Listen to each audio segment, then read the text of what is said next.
What's happening, MMH family? What's up, y'all? I'm here. It's Monday. I'm here. I made it to Monday.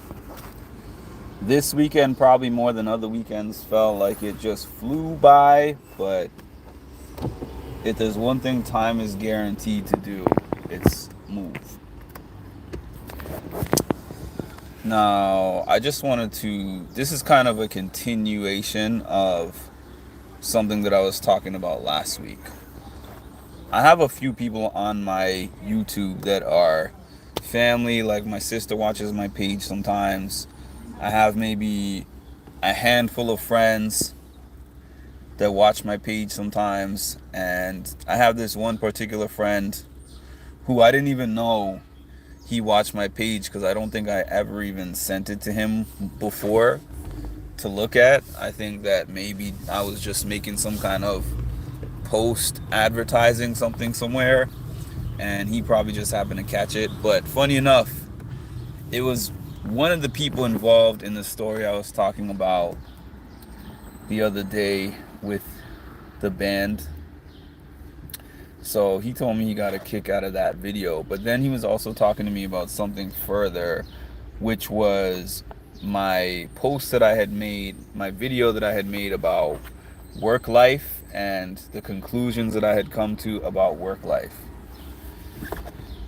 It's kind of tough.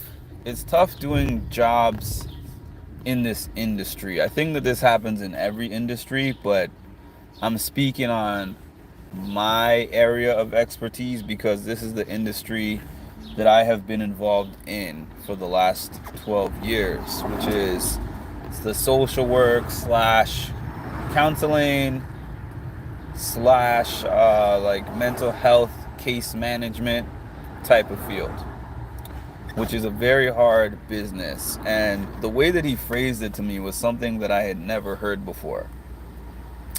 He said, as a case manager, you are basically you basically own a business and you are managing a bunch of employees that are going to have a very low rate of success. And I thought about that and I was like, you know what? That is kind of true. You get a caseload and we are managing their lives. And when I say managing their lives, taking care of themselves, we got to make sure that they're going to their primary care physician. We got to make sure that they're going to their doctor. We got to make sure that they're going to their dentist. We have to make sure that if they have a behavioral health provider, that they're seeing their behavioral health provider once a week or every 2 weeks. We got to make sure they're taking their medications. If they have diabetes, we got to make sure that they're going to their dialysis. We've got to check on their nutrition, make sure they're eating right. We have to manage all aspects of their lives. And we have to do it quickly, we have to do it accurately, and we have to make a lot of notes, documentation on this. I actually told one of my friends, I'm like, this must be what it feels like having a ton of kids. Because I couldn't imagine. I have so much respect for the people who have kids and do this kind of work because it just falls right in line with that. I can barely manage those things for myself. And as a matter of fact, from the time I started doing this particular job, I don't think I've had one doctor's appointment. I don't think I've really checked on many, if any, of those things for myself because you just don't have the time. Like, just imagine having this web. You wake up in the morning and there's 20 to 40 people that you have to make sure all their different needs are met. And then if they go to the hospital, you're running to the hospital to check up on them and see what's going on. You're driving all over the place. You're calling their pharmacist to make sure their medications have come in. You're calling all these different people. You're calling their family, their emergency contacts. It's a lot. So when I was talking to this friend, and he was like, I'm sorry that you hate the job. It's not necessarily even that I hate the job.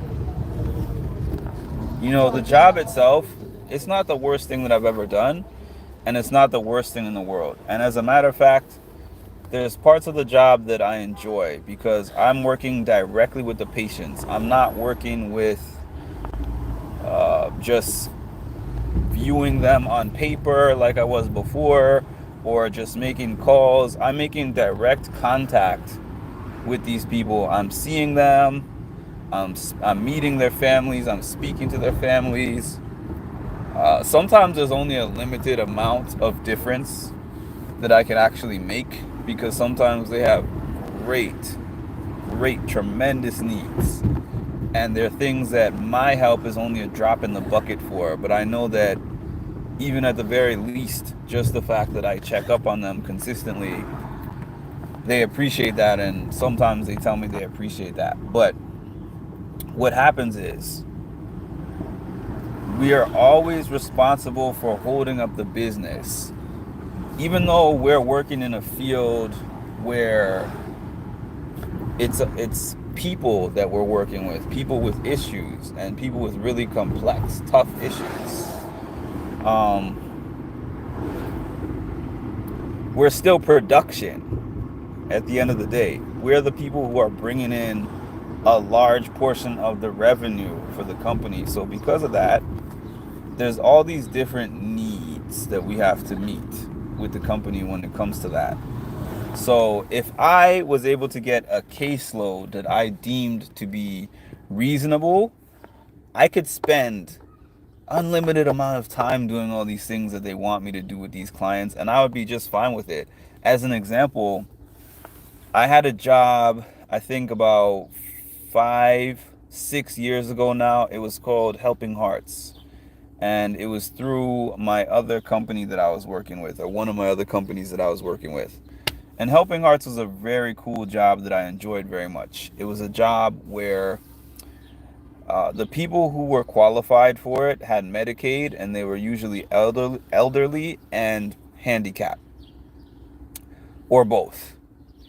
And it was just a job where I would get the company car, I would drive out to meet them, and then whatever needs that they had, whether it was grocery shopping or whether it was they needed to go to the laundromat, or whether they needed assistance around the house, whatever it was, we would get these 2 to 4 hour, well, maybe like 1 to 4 hour blocks of time where we go meet up with them and we assist them with whatever it is that they need.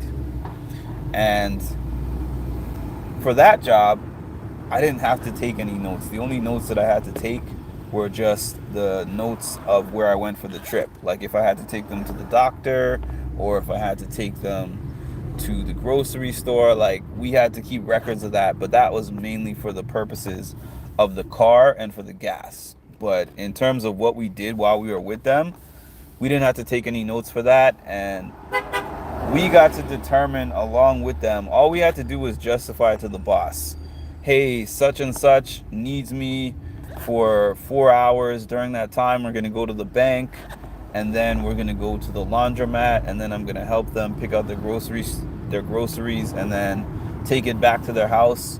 And I love doing that because they could take as much time as they want. If I was with one person for 4 hours, I was getting paid by the hour. So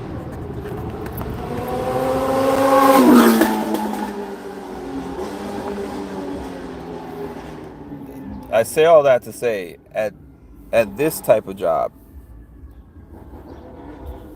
at this job that I'm at now, and this type of work in general, it's not like that.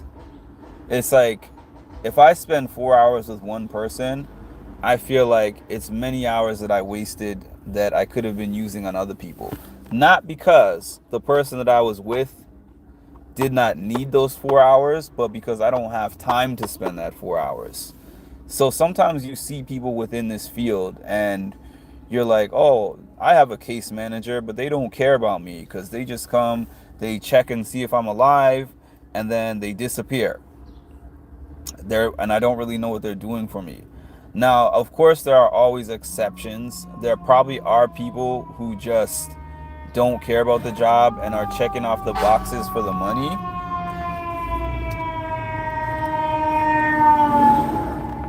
But there's a lot of people like me who jump into the job for the right reasons and they hope to make an impact. Oh, here we go with the school bus. They hope to make an impact on the community they're serving, and then they just find out they're so swamped with work that the only way that they can complete all the work that they have to complete to keep the job is to sacrifice the time and the quality of care that each person on their caseload is getting. That's part number one. Part number two is that he told me it's not fair to do as much work as what you're doing and not feel satisfied with the compensation that you're getting, because you should be compensated more for the work that you're doing. I appreciated that and I agree with that. The problem is, once you've committed to a certain field for a long time, it's tougher right now at this age and with this amount of time into one particular field to jump out and jump into something totally different, jump into a trade, get another certification. It's not impossible, but it definitely makes the decision harder once you've been like, I've committed to this for X amount of time. This is where I have most of my experience. But at the same time, I'm at an impasse because this particular field to me is pretty dead end in terms of advancement.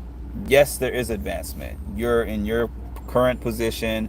You could advance to a supervisor. Maybe after some years and further education, you could become some kind of director. Not anytime soon for me, but like end game, end goal, you could become some kind of director. But ultimately, you're only really making money and making decisions if you're an administrator. And there's a small group of those, and they make a lot of money. So I get that path. You know, the path that he was talking to me about is tried and true, which is find a high value trade, dedicate your time into learning that trade. I'm on School Bus Central right now.